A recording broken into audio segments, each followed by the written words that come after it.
Ya estamos de regreso con información importante. Saludamos con mucho gusto a nuestro invitado especial en esta mañana, Pedro. Juan Mossi, colaborador de nosotros aquí en Milenio desde hace mucho tiempo. Un gusto tenerte aquí con nosotros, Juan. ¿Cómo estás? Qué gustazo. Igual el gusto es mío de estar aquí en Monterrey.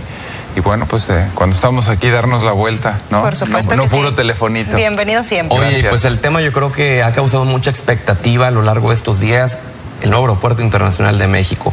Primero, que si continuaba, ya entendimos que no es una continuación, es una estrategia comercial simplemente para no quedar mal en cuestión de con los inversionistas, pero no se ha dado más información sobre los bonos. Así es. Pues mira, la verdad es que tenemos muy poquita información acerca de cómo va la subasta, ¿no? Lo que sí les puedo decir es que pues ha sido y ha hecho mucho ruido en el mercado, porque para tratarlo de poner en contexto, se trata de 6,000 millones de dólares que tienen jugadores muy importantes en mercados financieros internacionales. Firmas muy prestigiosas, que son muy grandes, que tienen mucha fuerza y con los cuales el gobierno está tratando de llegar a un acuerdo a través de una subasta.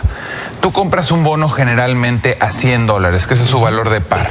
Luego viene un corte de cupón, que ese puede ser cada mes o semestral o trimestral o incluso anual. Entonces, algo que tú pagas en 100 te va a estar devengando intereses y periódicamente cortando cupones, y eso es lo que hace atractivo el tener un bono. ¿Qué estás haciendo tú comprando el bono? Financiando algo. Cuando sale esta emisión por un total de 6,000 millones de dólares, pues evidentemente es muy atractiva porque ofrece un rendimiento atractivo, el aval o el respaldo del gobierno federal, y el proyecto pues es sumamente bueno, ambicioso, y pues evidentemente fue muy atractivo para que muchos jugadores entraran. Ahorita lo que se está subastando es solamente el 30%, 1,800 millones de esto. Como tú bien decías en la introducción, no es que las obras sigan porque haya un rayito de esperanza de que eso continúe, desafortunadamente.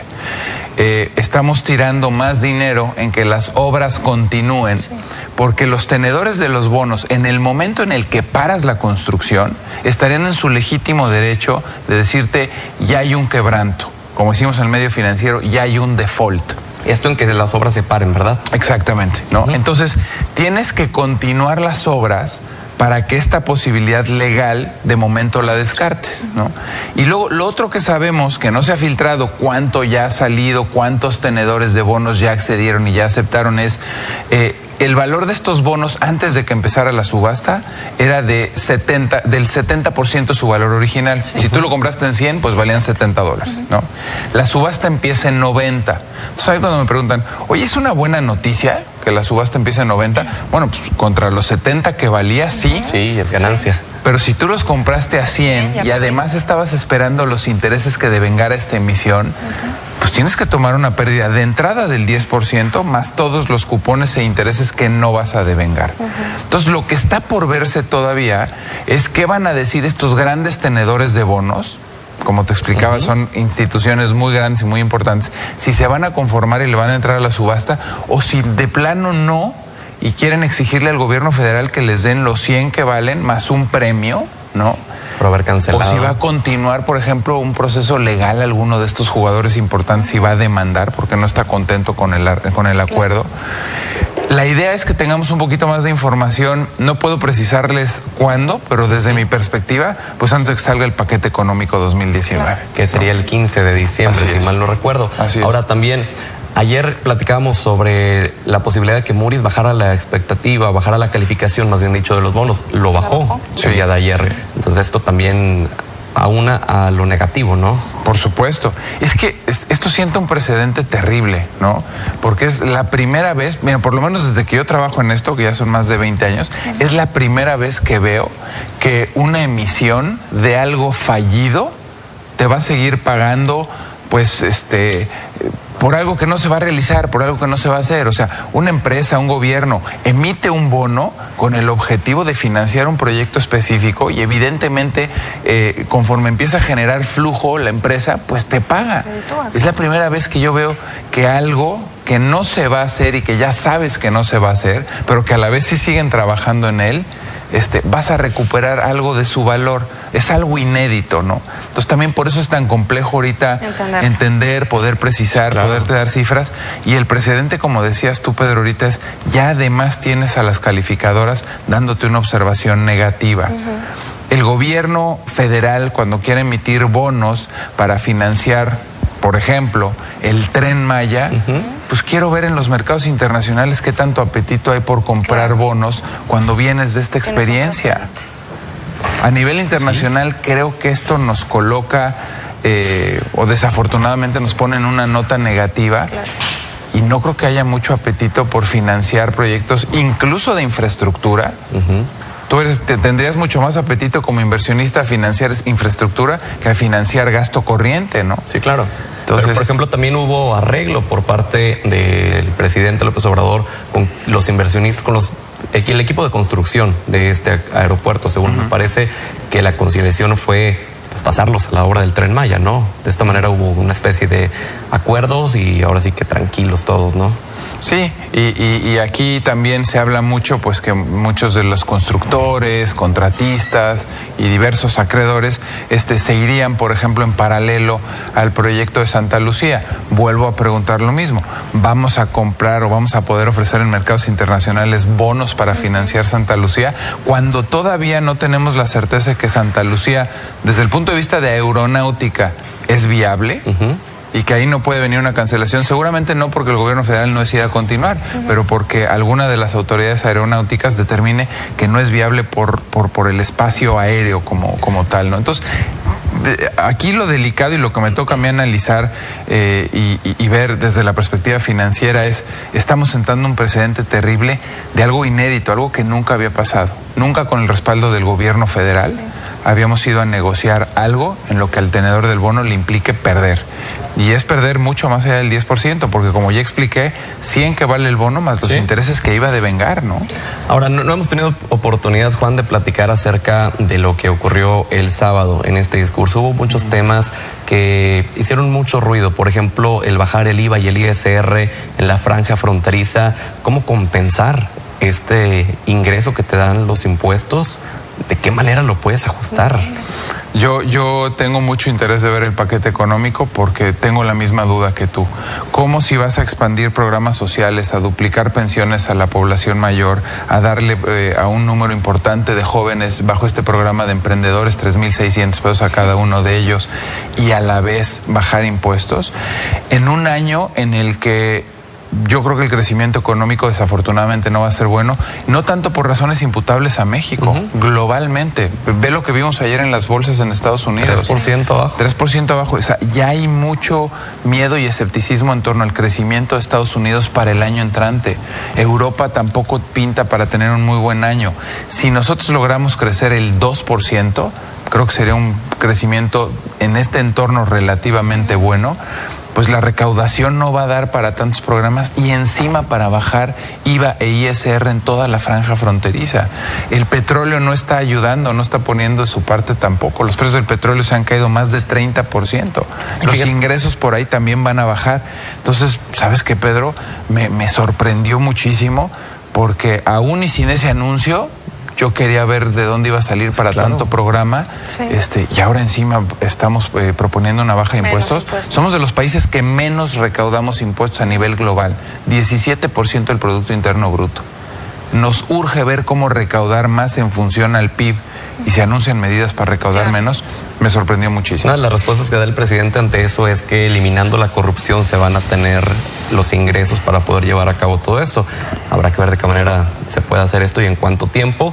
En el tema de Pemex, Juan, ayer Muris también decía que se sentía preocupado porque Pemex están apostándolo también al tema más de la refinación del petróleo y que esto no genera tanto ingreso, entonces que ya le están invirtiendo también en la exploración, también le están invirtiendo a la producción de la gasolina. Entonces ahora desviarse también por el tema de la refinación que tiene preocupado también a Moody's? Desde mi perspectiva, los recursos que Pemex pudiera utilizar, hay formas de utilizarlos de manera mucho más eficiente que en refinerías. Porque además, globalmente, y tan cerquita como en Texas, en Estados Unidos, Pemex es socio de una refinería, hay una capacidad subutilizada de refinación en el mundo. Entiendo, tampoco es mi tema y no soy experto, pero con la gente que platico que sí sabe de esto, los márgenes de la refinación son bien chiquitos. Habría miles de maneras, y si no miles, decenas seguramente, de invertir mejor estos recursos que en una refinería, ¿no? Porque además ha bajado considerablemente la extracción y la producción de Pemex, ¿no? Entonces seguramente en plataformas, en excavación profundas, en investigaciones. Pero bueno, este es un proyecto que el presidente también prometió y parece ser que no se va a echar para atrás, al igual que el Tren Maya. La infraestructura siempre es bienvenida y siempre es una buena noticia, pero la operación de trenes a nivel mundial se subsidia, cuesta. Es dificilísimo encontrar un tren que deje dinero. Sí. Y ahora traigo el tema de Pemex a la mesa porque hace semanas, te recordarás mejor que nadie, Juan, la calificación negativa de Pemex nos pegó en el tipo de cambio también. Sí. Una calificación, una baja otra vez podría pues sumarle a esta cuestión que estamos viviendo ahorita de ya una alza permanente que tenemos en el dólar. Sí, la verdad es que las variables macros que más vemos y más seguimiento le damos aquí nosotros tres y platicamos todas las mañanas, se han deteriorado mucho en las últimas 6 semanas. Estamos pagando cerca de 1,5 puntos más de deuda, que esto hay que mencionarlo también de cara a la presentación del paquete económico. La deuda que estamos pagando en los siguientes años ya la encarecimos en las últimas 6 semanas 1,5 puntos. Estos son miles de millones de pesos más que se van a tener que destinar para el servicio de la deuda. El tipo de cambio que estaba en 18.70, en torno a 18.80, hoy está en 20.44, pero ayer estuvo en 20.55. Sí. La bolsa, lo hemos platicado mucho, Blanca y Pedro, ¿a poco no? Que la bolsa la percibe todo el mundo como un club exclusivo de ricos. La bolsa es solamente un termómetro más de confianza y de certidumbre del país. A mí sí me da pena que a la bolsa la perciban como un club de ricos porque mucho del dinero en las Afores que nosotros tenemos está invertido en la bolsa. No es un club nada más de ricos, es un club de empleados y de trabajadores que tenemos nuestros recursos invertidos en las Afores.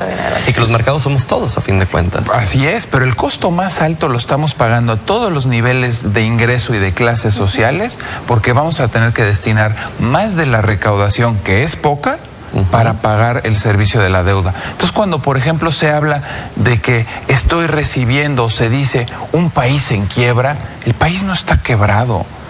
El país tampoco tiene unas finanzas públicas dignas de ir a presumir a todos lados, pero creo que tenemos bases y finanzas públicas sólidas que fácilmente pueden ser vulneradas, ¿no? Pero todo este ruido que han hecho, por ejemplo, en el Congreso, esta falta de coordinación y de comunicación, que como yo lo veo muchas veces es producto de la ignorancia. ¿A quién se le ocurre proponer que el Banco de México puede utilizar sus reservas como parte del paquete económico 2019? Destinar parte de las reservas. Tenemos 177,000 millones de dólares en reservas. ¿Es mucho o es poco? Para una economía del tamaño de México está en la parte baja, les diría yo. No es mucho, no estamos muy sobrados. El tema de las comisiones también pegó mucho a la incertidumbre. Y también en el tema de las comisiones, los bancos en México, tú lo sabes muy bien, Juan, son los que menos reciben en cuanto a las comisiones a nivel mundial. Así es. O sea, cuando quieres hacer una iniciativa para ir a ver en dónde la banca quizás está cobrando más a sectores más afectados, bueno, pues una comisión del Senado o de la misma Cámara de Diputados pudo haber ido a la Asociación de Bancos de México, al propio Banco de México. Es decir, aquí lo que impactó durísimo y le pegó mucho al mercado fue la forma, ¿no? Y son estas formas y estas propuestas, tocar el dinero, por ejemplo, de las Afores, ¿no? Para también financiar. ¿Qué vamos a financiar? De por sí ya es altísimo el costo que vamos a pagar, como decía, de la deuda adicional, y todo este dinero que se está garantizando para el repago de los bonos del aeropuerto, se está garantizando con el famoso TUA, ¿no? La tarifa única aeroportuaria. Pues es una pena que ya sepamos desde ahorita que los siguientes 6 años de TUA los vamos a destinar para pagar un proyecto que nunca se hizo. en lugar de para tener mejores aeropuertos, mejores pistas, mejor infraestructura, es para pagar un proyecto que no se va a llevar a cabo. Más o menos se recauda de TUA $500 millones al año. Para llegar a los 6,000 que vale la emisión total de bonos, nos vamos a tardar mucho tiempo de TUA para pagar algo que no se llevó a cabo. Mucha gente tenía la esperanza, la velita encendida de que al ver este costo que va a representar el terminarlo, la obra, terminar la obra ya y cancelarla, y el terminar la construcción, que dijeran, bueno, ok, nos costea más seguir la construcción y vamos a darle, pero esa velita yo creo que ya está, no sé qué piensas tú. Es una velititita, pero yo sigo teniendo esa pequeñísima esperanza de que esto pueda detonar el que se decida continuar. Es tan alto el costo y tan altas las probabilidades de que esto siga deteriorando la imagen de México y las finanzas públicas de México, eventualmente con una baja de calificación, que igual y llega un momento en el que lo que más le conviene al presidente es decir, yo les cumplí, yo traté de cancelarlo, pero bueno, pues estamos enfrentando procesos y demandas que nos van a salir más caros. Como se dice coloquialmente, nos va a salir más caro el caldo que las albóndigas. Así es. Se ha hablado mucho, Juan, así lo hemos escuchado en medios, así lo hemos leído, de, voy a decirlo textual, la ignorancia del presidente en estos temas en cuanto a finanzas se refiere. Pero yo creo que se puede apoyar mucho de un equipo especializado, de un equipo que sí cuente con estas herramientas suficientes, con el conocimiento, con la experiencia suficiente para que nos vaya, dentro de todo lo que nos estás platicando, pues lo menos peor posible a los mexicanos. Mucha gente desconocemos todos estos términos en cuestiones económicas, pero lo que nos importa es que nuestros bolsillos y que nuestras familias se mantengan estables. Llevamos escasos 3 días, 4 días de administración y estamos literalmente temblando en el sector económico. Sí, mira, yo creo que más allá de ignorancia del presidente, yo creo que el presidente conoce de estos temas. Quizás no es experto en estos temas, pero el presidente es inteligente. Y el presidente se ha sabido rodear en la parte económica de gente también talentosa y inteligente, encabezando el equipo en Hacienda por el doctor Ursúa, ¿no?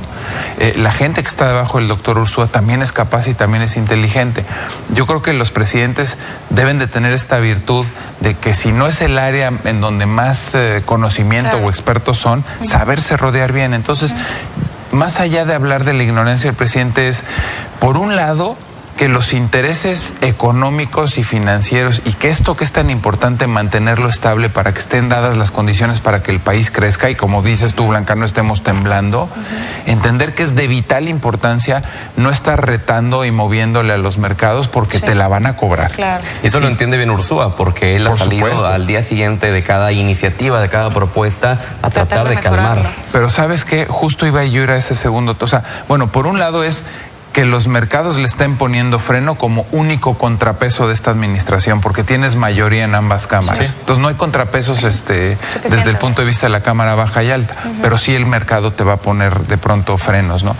Y lo que a donde quería llegar es mucho más importante poner por encima estos intereses que a veces son difíciles de entender. Por ejemplo, es difícil de entender que tienes que cobrar un IEPS sobre la gasolina. Es impopular, ¿no? Entonces es anteponer los intereses del país por los intereses políticos.